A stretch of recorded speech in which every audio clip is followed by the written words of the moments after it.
If you feel like you cannot stay consistent on Instagram, TikTok, LinkedIn, add all of the different social media platforms that are out there on any of those, I'm going to need you to stop for just a second. We are about to say something that might feel a little counterintuitive.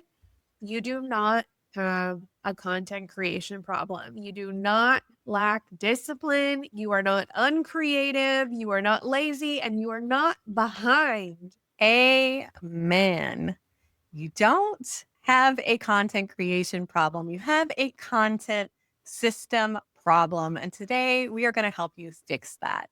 But before we get into it, let me say hello. Welcome to the Growing a Deeply Rooted Business podcast. My name is Jess, launch strategist, systems expert from the Launch Collaborative. And I am here with I'm Rachel, your email marketing, email ecosystem person today.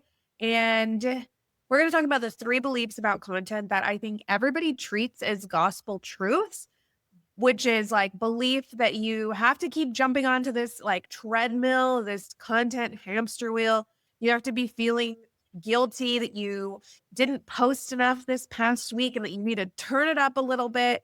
And we are not doing that anymore. yes, because once we busted these myths for ourselves, we were just talking about it and how flowy and free our content is. We went from probably spending about 10 hours a week to content to this Monday when I sat down, I created 5 Instagram posts, I wrote my newsletter, I posted my blog all in under 2 hours. Yes. And I'm on that same process, same system, just on Thursdays, not on Mondays. All right. So today we're going to be breaking down 3 of like the myths that we have or heard about content creation or content repurposing that we think are keeping people stuck and maybe not wanting to repurpose their content because they don't understand what it means and how you can leverage it. So moving into kind of myth number 1 that we hear a lot is, or that we sometimes think a belief is that good content means that we need to create something very brand new, very brand spanking new every single day. Yeah, I think this keeps so many people trapped in this create before you post type cycle of like, trying to feel fresh, trying to feel relatable in the trends. And like you feel like you need these fresh ideas, these fresh hooks, these fresh angles. And it's just this constant like space that's taking up, or it's this constant energy that's taking up space in your mind. And what it typically looks like is that you're, brainstorming on one day, then you're writing captions on another day, and you're scrambling for a reel idea on another day because you saw that that person's reel went viral and now yours feels super irrelevant. And honestly, like at the end of it, you're just exhausted. And not because you have spent a lot of time in your client work or working on your business, but you're just exhausted from content entirely. Yeah. And I think it's so easy to get trapped in this as a kind of solopreneur. Most of us are visionaries, right? We have lots of ideas. Like, how many ideas do you have sitting in your Notion workspace? This is what we talked about. I actually went through and deleted like hundreds of ideas that I had in my Notion social media calendar because they were just sitting there and they never got executed.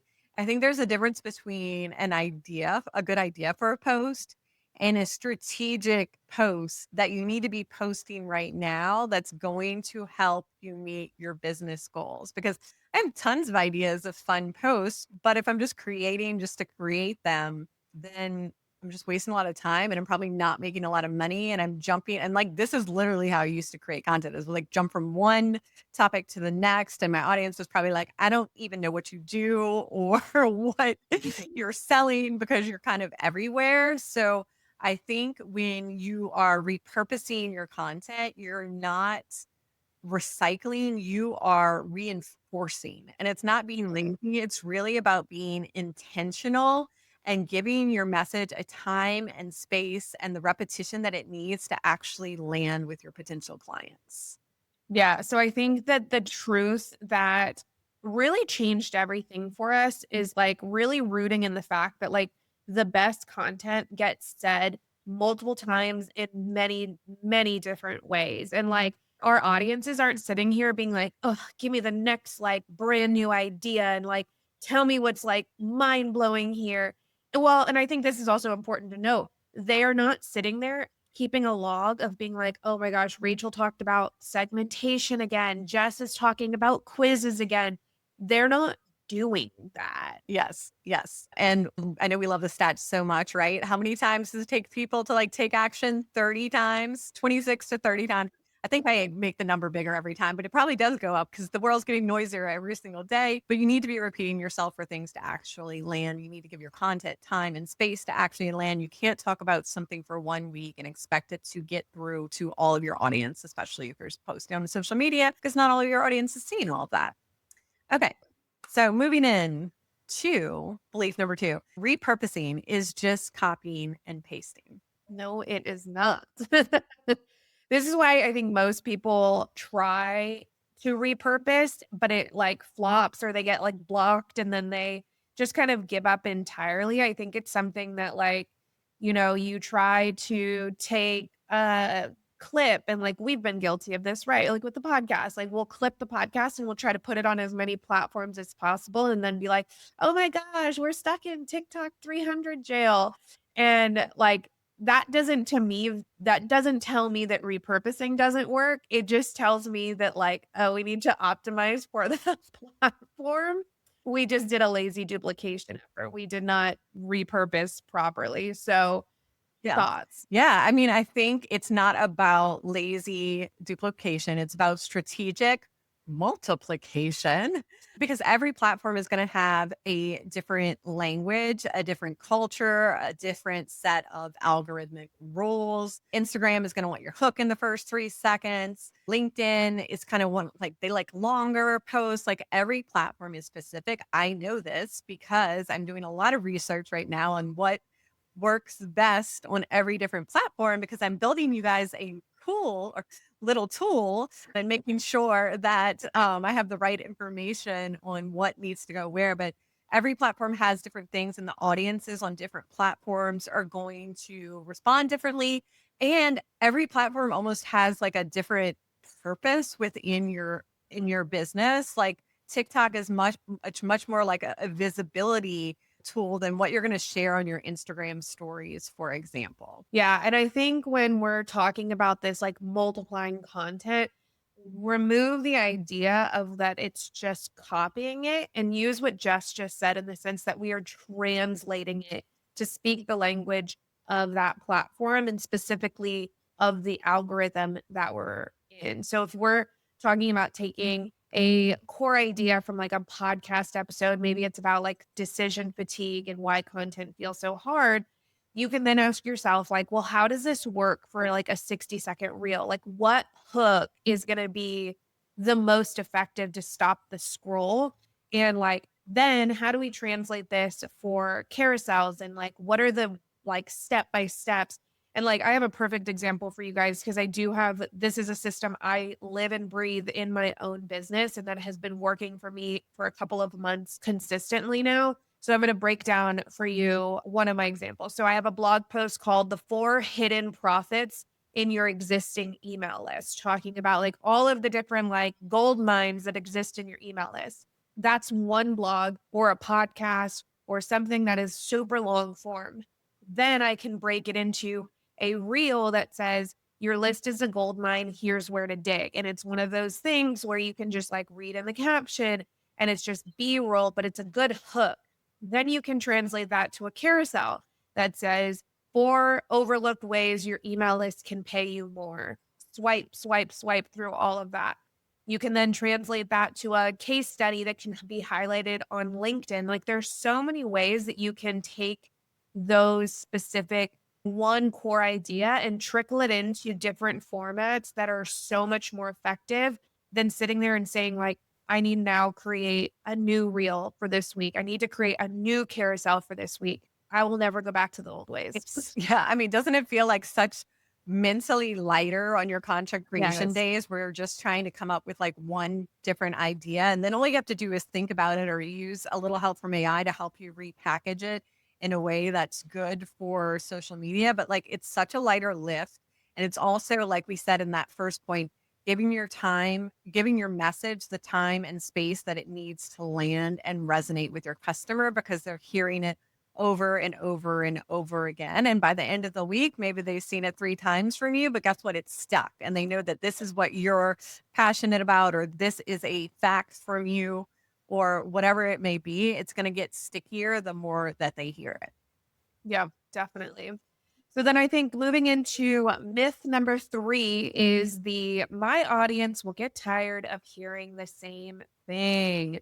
This, I think, is the problem that stops so many people from creating what I consider consistent marketing, right? Like it's this fear of like, I'm going to bore them. They're going to unsubscribe, going to do this, going to do that. And it really like leaves you kind of chasing novelty, kind of chasing this like new idea and waiting like it's burning you out creativity. Wow, what is this? Creative wise, Creatively. creatively. I couldn't say it either. So fine. Wow. And honestly, from a marketing perspective, what this is really doing when you are so against cohesion in your messaging is you're creating whiplash in your person that's in your follower space. Like you're jumping from one topic to another topic to one topic to another one. And you're really like exhausting them as much as you're exhausting yourself. Yeah, it's kind of like my ADHD brain. Like when it starts going like that, it's really a lot and exhausting. So you do not want to create like ADHD content. Don't chase novelty and don't be scared of repeating yourself because I hate to break it to you, but Instagram probably shows your reel to maybe like 10% of your followers on a good day, 15% if it's feeling generous. We see email open rates, 20, 30, maybe 40% if we've got good open rates. That means 60% of your email subscribers didn't even see that email that went out. So really don't be afraid about repeating yourself because people are going to miss it or, they're going to need that repetition like we talked about just to keep it sticky. Shameless plug. If you're only getting 20 to 30% open rates, hire me. I can get you to the 40s and the 50s. Okay. Yeah. Okay. I love it. Where are we I at? love it. So I just want you to think of like repetition really is not a weakness. It's how ideas are going to move from awareness and into action.